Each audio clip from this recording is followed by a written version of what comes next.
Hi everyone, welcome to a Thursday Tips and Tricks. Are you feeling it? I know I am. The days are getting shorter, the nights are getting cooler, and I'm starting to see color surrounding me. Now I lived in Vermont for 12 years, and the color that happens in the leaves up there is nothing short of spectacular. And because I favor this time of the year so much, I have lots of different leaf projects that I've created over the course of the years. But I have two leaf patterns that I'd like to share with you today.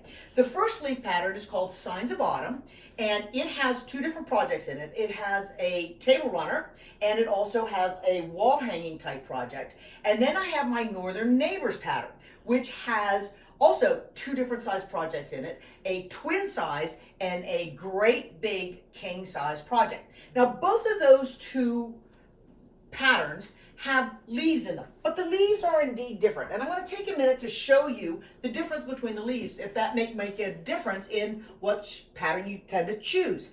The Signs of Autumn pattern is this leaf right here. It's basically a 5-patch. It has very simple elements to it. It has a point, and it has these units that are mirror image picket fence units. And when I wrote the pattern, well, actually when I saw this block for the first time, I saw it probably 20 or more years ago in a Quilt Maker magazine, and they had me building that with templates. Well, if you haven't figured out by now, I'm not a template person. I would much rather use a tool. And so my tools work perfectly to create this block. The corner beam makes these points quick and easy and perfect every time. And these picket fence units, I actually do with a method that I developed called a quicket, where you use not two rectangles and two squares, but you use one large square, one small square, make your pieces oversized, and trim them down with the wing clipper tool. And you know, since I was recommending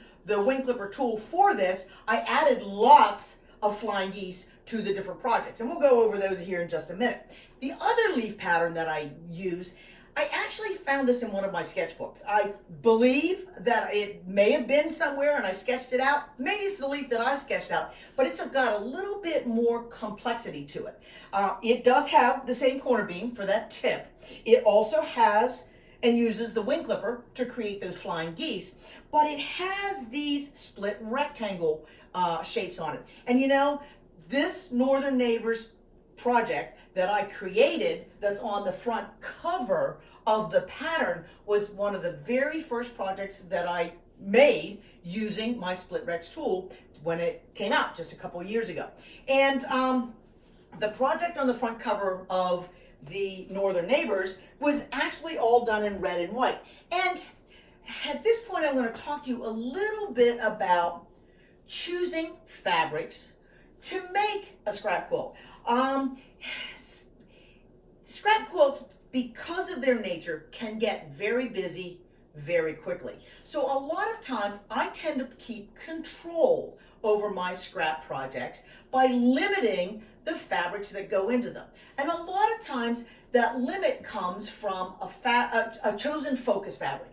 Like on this Signs of Autumn wall hanging, which is one of the projects that's in there, I chose the focus fabric first, and then I just picked from my stash lots of fabrics that were in there. It's very close in there. You don't see any reds, you don't see any oranges, you don't see any purples. It was designed to be pretty much a blue quilt. This is Sarah's Signs of Autumn, and she chose a much bigger, larger, busier focus print. And so those prints intermingle throughout the leaves that she's created on here. But because they all came from a grouping of fabrics, they all go well and play well together in the project. Now, this project was actually the first one that I made with that Signs of Autumn leaf. And here you can see I've got lots of different leaf colors in here. But what I decided long ago was to keep control of a scrap quilt, I make each leaf a color. Rather than having blue, yellow, orange, green, and brown all in one leaf, which can make your scrap projects get chaotic, I made a gold leaf and a blue leaf and a green leaf and a brown leaf. Keeping control of your blocks will make things much simpler. Now, we were talking about the Northern Neighbors block, and the first quilt that I made was red and white. So again, pulling out fabrics for that was fairly simple. I just used lots of different red fabrics. But the second Northern Neighbors quilt that I decided to make was this one that you see back here. This is actually one of the blocks. It requires 4 leaves and it requires rows of flying geese. But I purposely went to my Batik Bright Stash to create this, and I absolutely love it, but I followed that same scrap guideline of making an orange leaf, making a purple leaf, making a blue leaf to create, rather than making a leaf that's made with orange and green and purple and brown.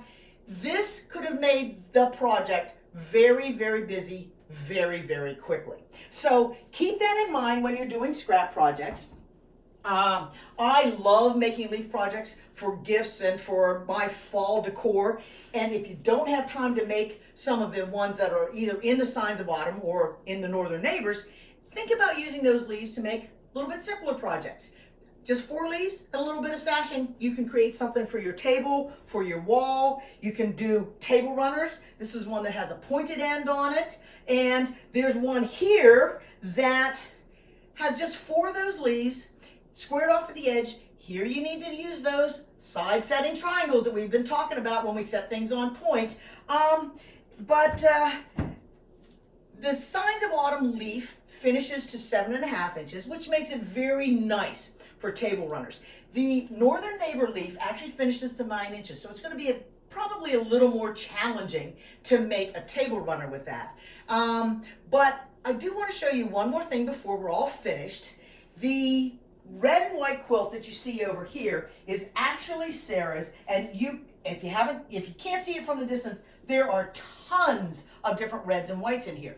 And this one is from our certified instructor Diane Marvin, and she used a rusty type of red. But I want you to notice what happens in the border.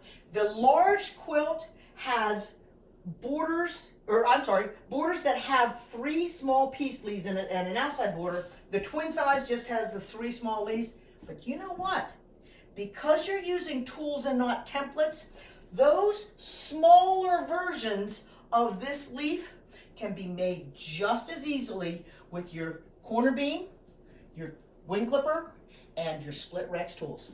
So I hope that's getting you all excited. I know I'm excited for the fall. It's my favorite time of year. And Signs of Autumn, we have those patterns in stock. Northern Neighbors, we have those in stock. These photos are available on our website.